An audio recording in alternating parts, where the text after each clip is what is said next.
Hello dear children, welcome you all in YouTube channel Sims Official. I am Poonam Som here again with the first chapter of the French Revolution. In this video we will continue the same chapter and the topic of today is the abolition of slavery. So let's start it. Hello dear all, welcome to our channel Smart Indian Model School. Smart Indian Model School present Smart Indian EduFun classes. EduFun online classes includes course studies of playgroup to class 12, emotional and communication skills, happiness classes and DIY activities. So today we will continue the chapter with the topic the abolition of slavery. Today's topic is this, and earlier we have completed the 90% chapter, and after this only this topic and one more is there that would be completed. So now let's start it.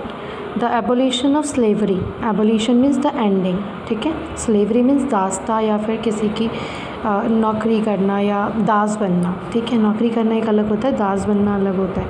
Das means किसी ने ज़बरदस्ती आपको crack किया हुआ है, किसी ने अपनी उसमें अंडर में काम करने के लिए मजबूर कर रहे हैं. ठीक है. So, one of the most revolutionary social reform of the Jacobin regime was the abolition of slavery in the French colonies. एक और इम्पॉर्टेंट जो रेवोल्यूशनरी एक क्रांति चल रही थी फ्रांस में, तो उसमें एक सोशल रिफॉर्म यानी कि सामाजिक चेंज आया था, सोशल चेंज आया था जो जैकोबिन के टाइम पर ही था. ठीक है. जैकोबिन्स के रिजाइम में यानी कि शासन में एक और इम्पॉर्टेंट डिसीज़न लिया गया था, that was the ending of the slavery यानी कि दास्ता को ख़त्म किया गया था फ्रेंच कॉलोनीज़ से.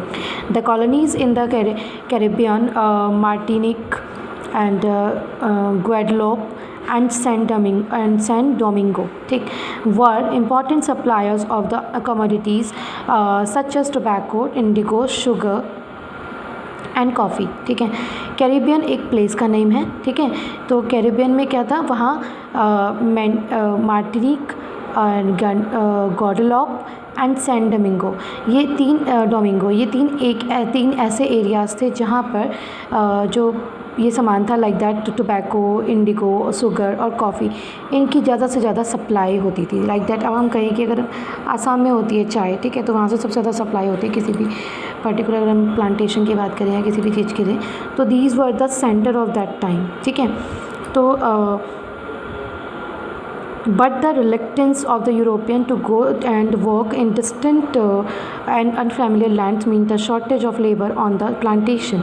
ठीक है. मगर जो यूरोपियंस थे उनका अनविलिंगली, मतलब they were not willing to go to work and work in distance, मतलब वो नहीं चाहते थे कि वो ऐसी लैंड पर जाएं जो उनके लिए पूरी तरह से अनफेमिलियर हो, मतलब पूरी तरह से नई हो, अनजान हो, और या अपने घरों से दूर जाएं. तो इसी की वजह से क्या हो गया था कि शॉर्टेज हो गई थी लेबर्स की इन प्लांटेशंस के लिए. आपको पता है कि जो टोबैको है, इंडिगो है, शुगर और कॉफ़ी है, ये सभी प्लांटेशन के थ्रू होता है जिसमें लेबर को कंटिन्यूसली वर्क करना होता है. ठीक. सो Africa, So this was met by triangular slave trade between Europe, Africa and the Americas. ठीक है. अब इसके एज अ रिज़ल्ट क्या हुआ कि जब लोगों ने जाने से मना कर दिया तो फोर्सफुली लोगों को स्लेव बनाकर एक ट्रेड चलाया गया, एक व्यापार चलाया गया जो ट्रायंगुलर शेप में चल रहा था यूरोप, अफ्रीका और अमेरिका के बीच. ठीक है.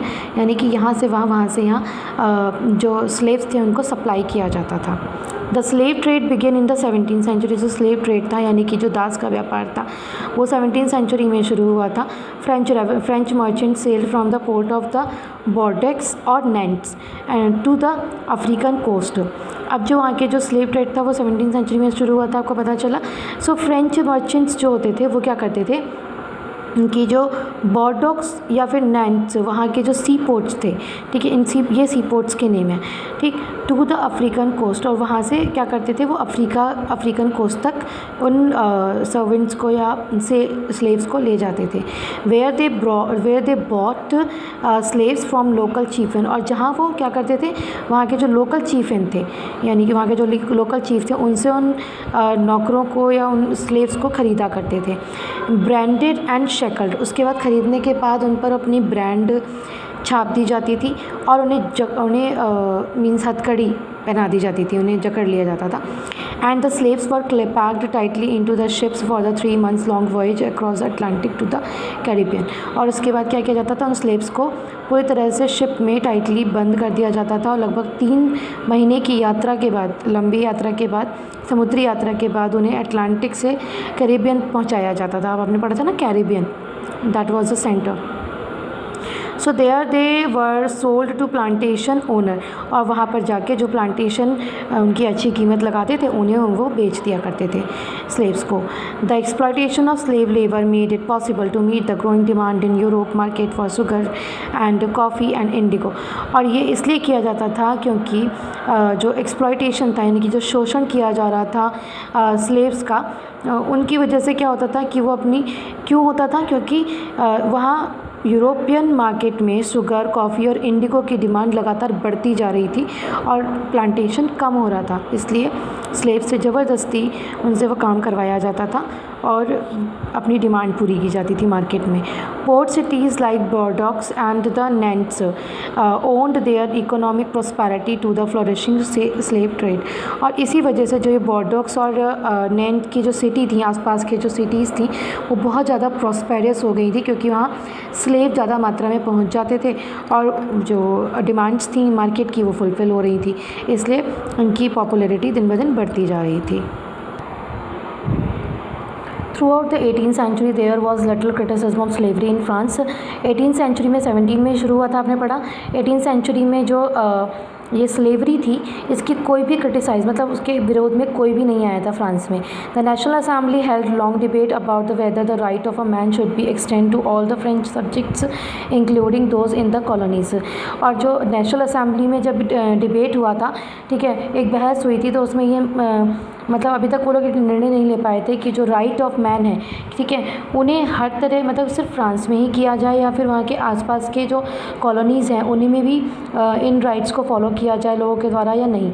अभी ये डिबेट चल रहा था, but it did not pass any law. मगर फिर भी नेशनल असेंबली के द्वारा कोई भी एक नया लॉ नहीं निकला या नियम नहीं बनाया गया।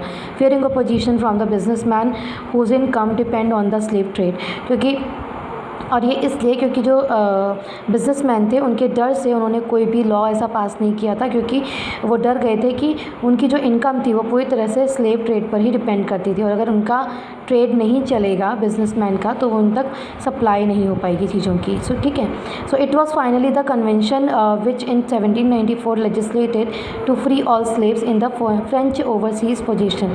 मगर फाइनली कन्वेंशन ने, जब कन्वेंशन हुई थी, ठीक है, आपने पढ़ा था ना, पहले नेशनल असेंबली आई थी, फिर रॉबिस्फेयर आया था, उसके बाद नहीं, उससे पहले कन्वेंशन आई थी, ठीक है। तो कन्वेंशन में 1794 में एक निर्णय लिया गया था, एक डिसीज़न लिया गया था, लॉ के अकॉर्डिंग सारे जो स्लेव्स थे, जो बंदी थे, ये दास थे, उनको फ्री कर दिया गया था पूरे उसमें, ठीक है, पूरे फ्रांस में। This however turned out to be a short term measure 10 years later. मगर ये बहुत ही कम समय के लिए रहा, जो ये लॉ था या जो ये नियम कानून बना था, सिर्फ 10 साल के लिए, क्योंकि 10 साल बाद फिर से वही पोजीशन आ गई थी जब नेपोलियन रीइंट्रोड्यूस्ड स्लेवरी। जब नेपोलियन आया अपने शासनकाल में, तो उसने फिर से स्लेवरी यानी कि दास प्रथा को शुरू किया। And plantation owner understood their freedom as including the right to enslave and slave African negroes, ठीक है। और यहाँ पर क्या था कि जो प्लांटेशन ओनर्स थे उन्हें पूरी तरह से फ्रीडम दे दी गई थी और उन्हें अधिकार था लोगों को बंदी बनाने का या उनको दास बनाने का, और स्पेशली निग्रोस को, जो अफ्रीकन निग्रोस थे उन्हें, ठीक है, in pursuit of their economic interest. वो चाहे तो उनका इकोनॉमिकली इंटरेस्ट, मतलब उनके अपनी इकोनॉमिकली कंडीशन को इम्प्रूव करने के लिए उसे कैसे भी यूज़ कर सकते थे निग्रोस को, ठीक है। And that the right was given by Napoleon. So slavery was finally abolished in French colonies in 1848। और फाइनली जो स्लेवरी थी, दास प्रथा थी, वो एंड हुई थी 1848 में, फ्रांस में 1848 में पूर्ण रूप से ख़त्म हो गई थी। Clear? I think you have understood.